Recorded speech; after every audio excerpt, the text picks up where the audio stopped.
Dito na naman tayo sa fishing spot at panibagong fishing adventure. At gamit tayo ng light setup. Gagamit tayo ng jig. So micro jigging lang tayo, short micro jigging.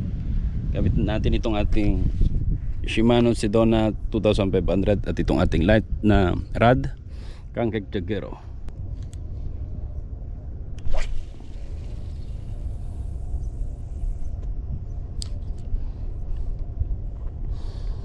Dahil may treble hook yung jig natin mga idol, huwag na natin palubugyan ng todo.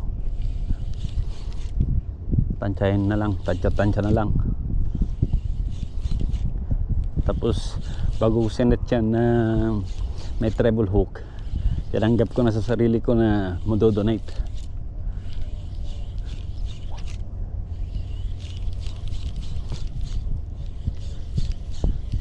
Maraming bato dyan eh. Kaya pagka malapit na ako dun sa batuhan, nire-retrieve ko na lang ng pass, retrieve na parang lure. Kung mapapansin nyo, may brown, green, tapos dark. So dyan yung malalim. Dyan natin hagis sa malalim.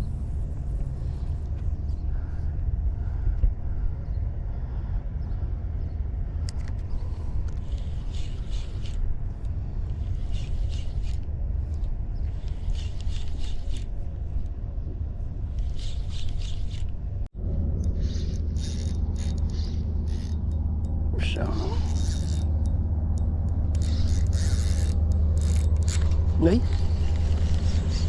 Ay.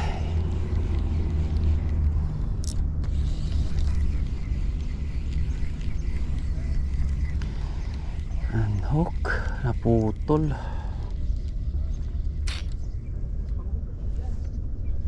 Oh. Tama yung line. Sayang.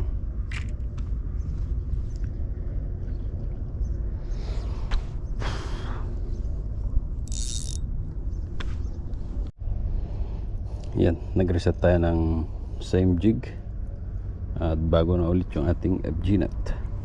Baka sakaling hindi na bumigay, kung kumagat, sayang yun.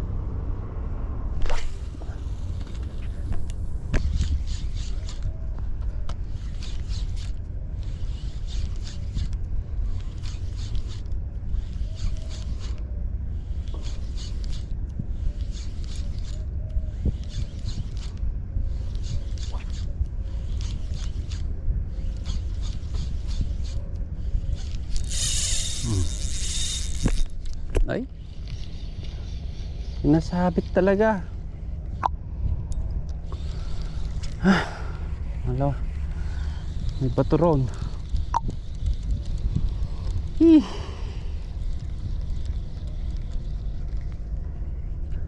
Oh,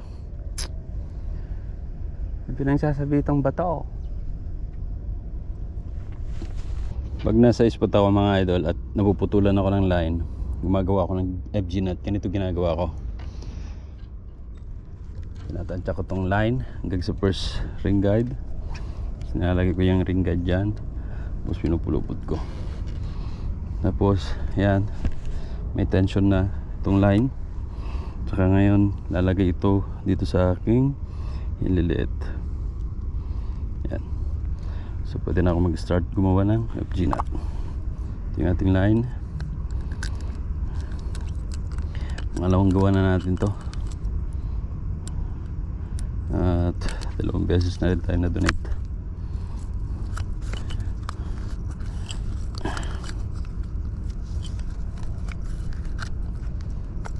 Okay.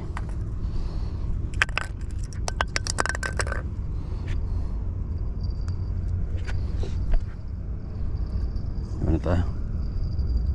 At kasalukuyan na ang kwan yan, ang strikean. I-strike na yung isang kasama natin doon.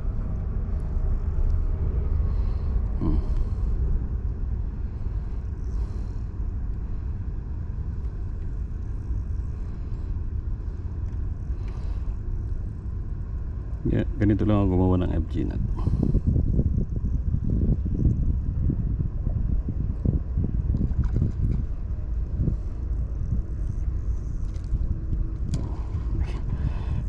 huli si kabayan, queen fish.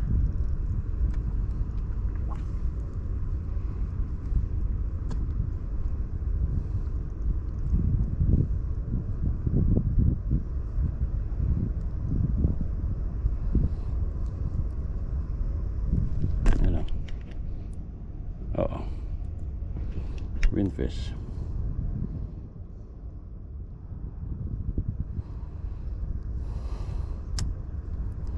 Sayang yung mga jig natin, sayang yung huli na yun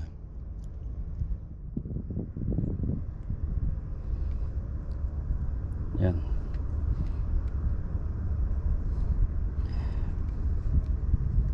Pwede na yan. Tsaka natin tatanggalin dito sa hililiit. Dito ba niya? Yan. Yan, lalak natin.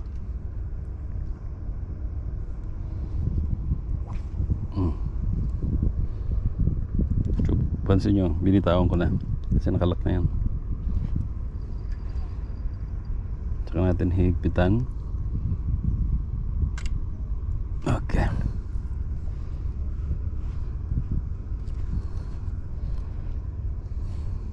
Tuloy natin yung paglagay ng lock.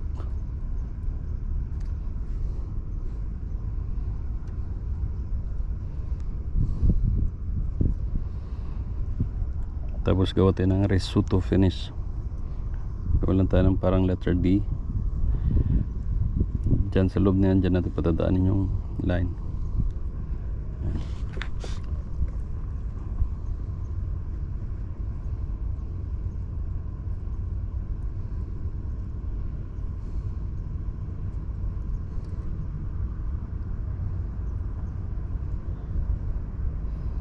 Okay.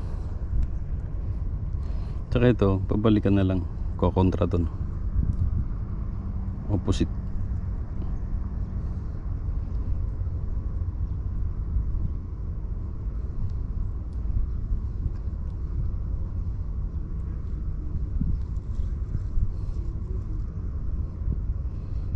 Okay. Tsaka ito, dulo ng line, matakin lang para mag-lock yun.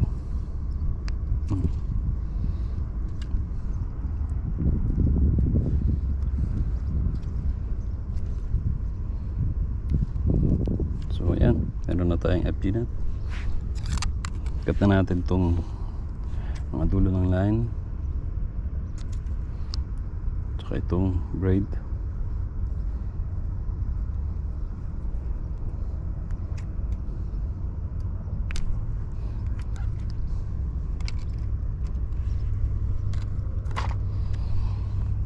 Ito na yung ating FG net.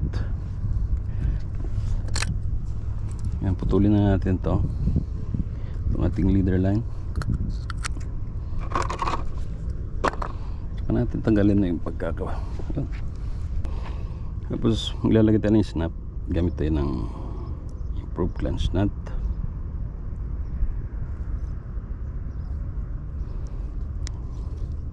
Ito, 4, 5. Okay na yun. Ganyan lang. Tapos ito, kagatin nyo. Yan.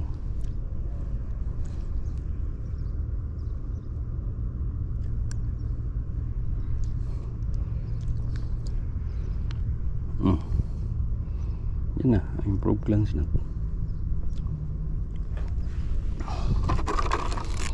Tuloy natin tag end. So ito na ulit yung bago nating jig. Ito yung snap. Dahil natin doon sa mismong jig, huwag na sa may assist hook or split ring. Ready na. Wala na ang strike ni kabayan doon. Kaingat. Tayo naman. Tayo naman niya yan.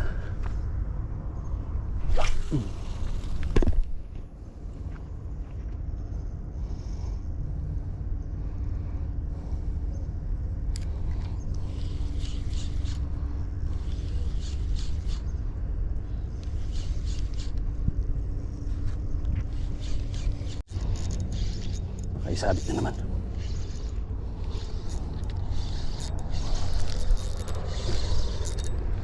Lapis ata.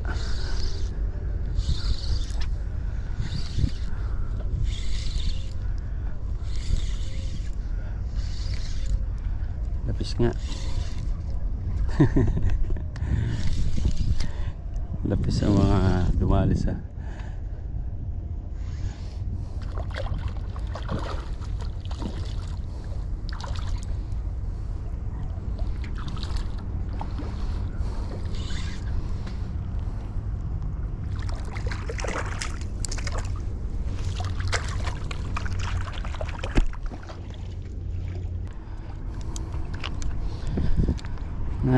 Ibig sabihin lapis yung nagsasabit sa mga line natin kanina.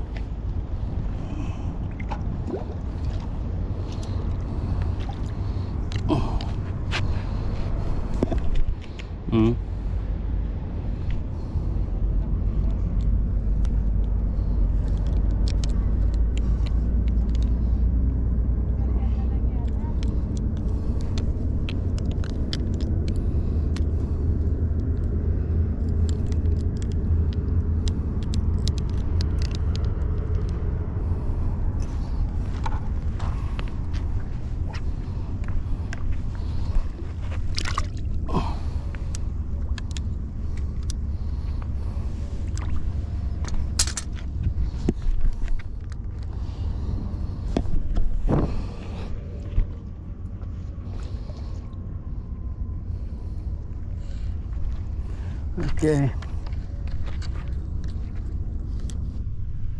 So tapos na yung ating fishing session mga idol. Nakapagland tayo ng isang queenfish, catch and release, at nakapag-donate tayo ng dalawang jig na silver jig, 15 grams.